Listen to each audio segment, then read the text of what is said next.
जन्माष्टमी उपलक्षे सरस्वती शिशु विद्या मंदिर गजबंध ब्राह्मणीपाली को परिभ्रमण रे जाइथिला।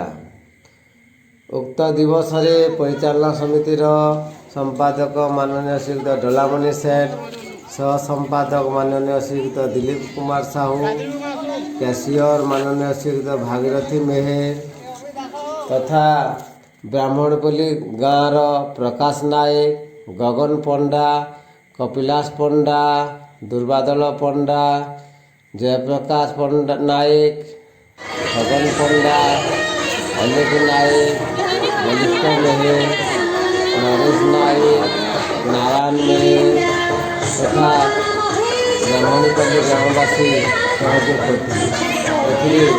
विद्यालय समस्त गुरुजन सहयोग कर कार्यक्रम को सफल।